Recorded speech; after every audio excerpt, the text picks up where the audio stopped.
Hi guys, David Jennings here from the SEO Method, and we're really excited today because we've got Marty Rozmanith on the line. And for those of you who don't know, he's the guy behind WordPress Direct, which, as we know, is an important part in the SEO method.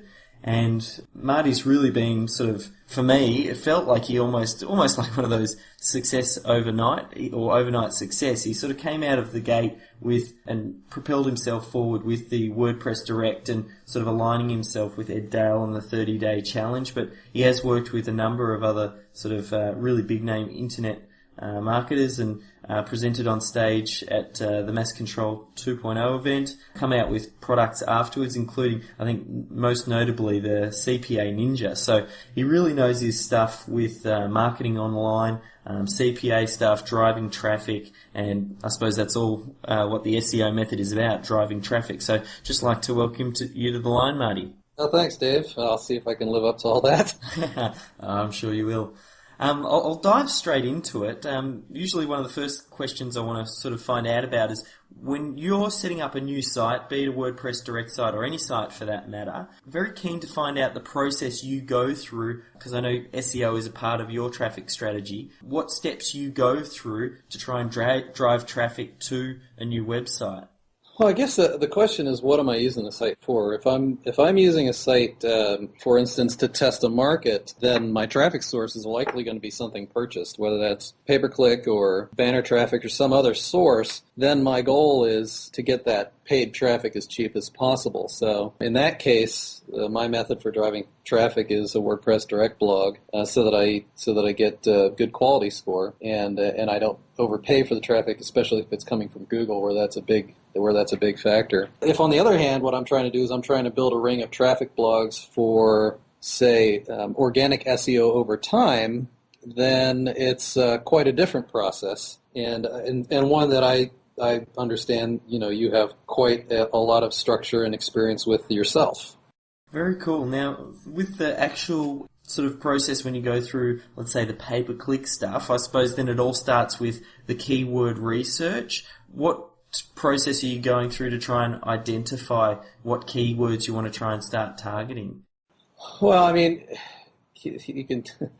It's almost the whole day's topic, keyword research. The main thing is first trying to figure out what umbrella phrase you're going after, and whether your strategy is a long tail one or whether you're just going to dive straight in with a budget and try and outbid people. In general, right, it's always best to think laterally and go after traffic that might not be obvious to people bidding in the market. And so I'll use various tools, whether it be Market Samurai or Word Tracker, to try and figure out lateral angles to come up with phrases that might not be obvious. Yeah.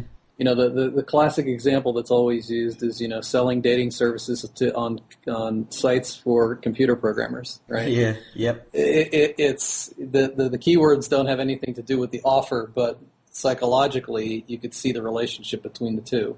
And luckily, I don't do that, but that's sort of the obvious example of lateral thinking. So that's generally what I'll do is I'll try and think laterally to come up with a set of umbrella phrases that aren't necessarily in the market I'm targeting, but are adjacent to the market, so that I can then come up with some good long-tail phrases to either buy or put blogs up on. Is the reason for trying to target those keywords, because you mentioned one of the first steps being getting traffic as cheaply as possible, is the reason you're going for those lateral keywords is to try and get the traffic cheaply, or break someone's pattern because they're not used to seeing that type of ad displayed on, be it a programming website? Right, I think it's a couple things. I mean, if you're constantly being displayed along with ads in a market that all say the same thing, you're blending in. If you're different than the ads that are being displayed, you're gonna pop out. So that's one reason for going lateral. But I think the other reason is that if you're deploying it, if what you're doing is you're putting up a site that's going to act as a landing page that you're driving page traffic to, the site is going to be out there and you're going to be sort of providing it some care and feeding over time in addition to driving paid traffic.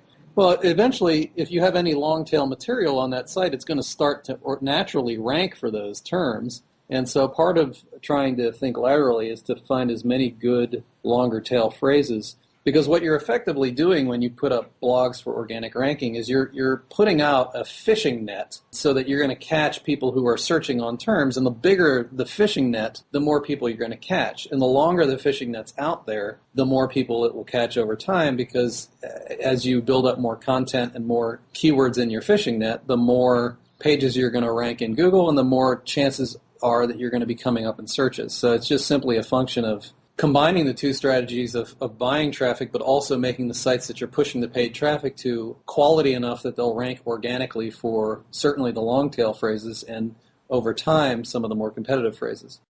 Yeah, and then because you said you start off, like, obviously it depends on your outcome and what it is you're trying to achieve, but sometimes you start with that pay-per-click and that banner traffic to try and get that initial traffic through. Do you then start to, does that help you identify what you're going to do for your SEO campaign as well? Well, yeah, absolutely. I mean, once you can figure out, if you're tracking offers, right, and you are seeing in your stats what keywords are converting, that gives you a good idea, especially if you've got lots of lateral keywords in there, what angles to go after and flesh out with more targeted keywords. And so that will definitely influence. I mean, you can definitely use paid traffic to figure out what keywords convert best, to figure out how to then SEO optimize whatever blogs you have targeted across lateral phrases.